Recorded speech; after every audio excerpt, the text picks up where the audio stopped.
A Espanha é o primeiro país europeu a ultrapassar a marca de 1 milhão de casos da doença do coronavírus de 2019. É o mais atingido pela segunda onda na Europa, que registrou 927 mil casos novos em uma semana.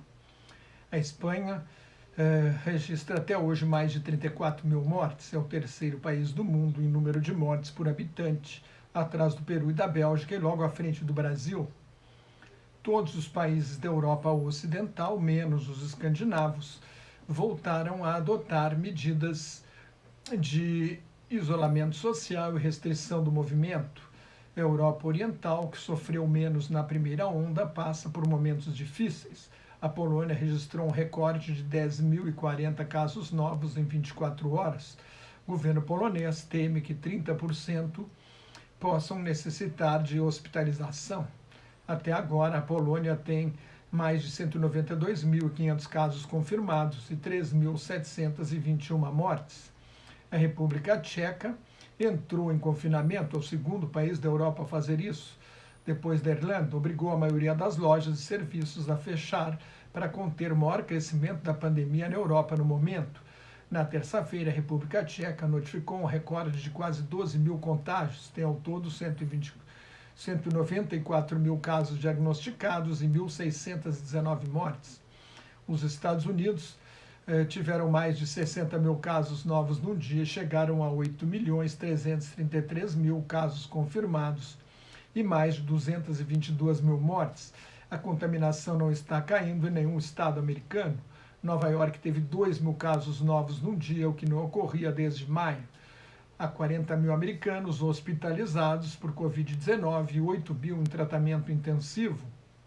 No mundo inteiro, são 41.151.000 diagnósticos e mais de 1.131.000 mortes. No dia em que o Brasil passou de 155 mil mortes, sob pressão de seguidores nas redes sociais e diante da propaganda do governador João Dória, visto como um possível adversário na eleição de 2022, o presidente Jair Bolsonaro desautorizou o ministro da Saúde, general Eduardo Pazuello, que anunciara a compra de 46 milhões de doses da vacina chinesa. O presidente negou que o governo vai comprar a vacina desenvolvida pela China, que será produzida aqui pelo Instituto Butantan, do governo do estado de São Paulo. Bolsonaro erra e insiste no erro. Desde o início, politiza a pandemia em vez de liderar o combate à doença. A China usa a diplomacia das vacinas para melhorar sua imagem por ter sido o país de origem da pandemia. Mas o uso de qualquer vacina depende da aprovação da Agência Nacional de Saúde, a Anvisa, o órgão regulador. Com mais 571 mortes e 25.832 casos novos, o Brasil chegou, nesta quarta-feira, a 5 milhões e 300 mil casos confirmados e 155.451 óbitos. A média diária de mortes dos últimos 7 dias está em 526. O médico brasileiro João Pedro Rodrigues Feitosa, de 28 anos, que participava do teste da vacina do laboratório AstraZeneca da Universidade de Oxford, morreu de Covid-19 no Rio de Janeiro. A empresa farmacêutica afirma que ele recebeu placebo, uma substância inócua dada para quem participa dos testes para comparar com a reação de quem toma a vacina verdadeira. Também morreu da doença o senador Harold de Oliveira, de 83 anos. Bolsonarista, era contra o isolamento social e a favor do tratamento com a hidroxicloroquina. Os ex-presidentes José Mujica, da Frente Ampla, de esquerda, e Júlio Maria Sanguinetti, do Partido Colorado, de direita, deixaram o Senado do Uruguai depois de uma comovente sessão de despedida. Foi uma celebração da democracia no país mais democrático da América do Sul. Os dois têm mais de 80 anos e correm risco por causa da pandemia.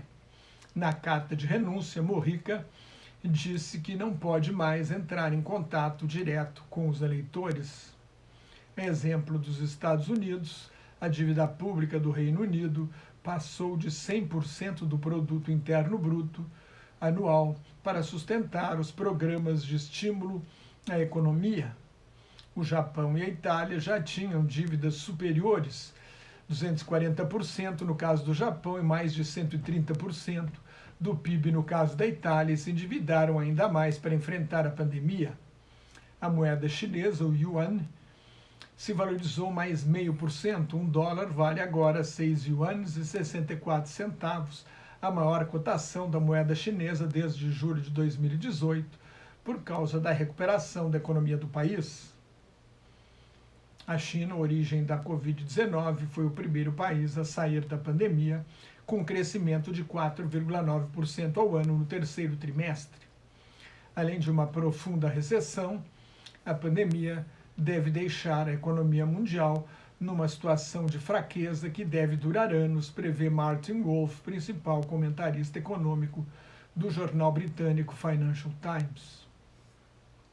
Penúltimo livro bege do ano, uma avaliação que o Conselho da Reserva Federal, o Fed, o Banco Central dos Estados Unidos, faz 8 vezes por ano sobre a economia do país, saiu nesta quarta-feira. A economia americana continuou a se recuperar em ritmo de fraco a moderado no começo de outubro.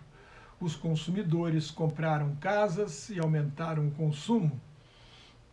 Provavelmente, diz o Fed, os Estados Unidos tenham crescido tanto no terceiro trimestre quanto caíram no segundo.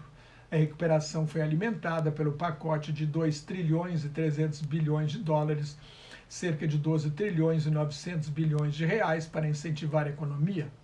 O Fed promete não aumentar as taxas básicas de juros enquanto a economia não voltar ao pleno emprego e a inflação não atingir a meta perseguida informalmente pelo banco, de 2% ao ano. O maior risco, diz o livro bege, é a falta de um novo programa de estímulo. Ao que tudo indica, não será aprovado antes das eleições de 3 de novembro. Quando houver uma vacina ou um tratamento eficaz contra a Covid-19, o Banco Central americano espera um forte crescimento da maior economia do mundo.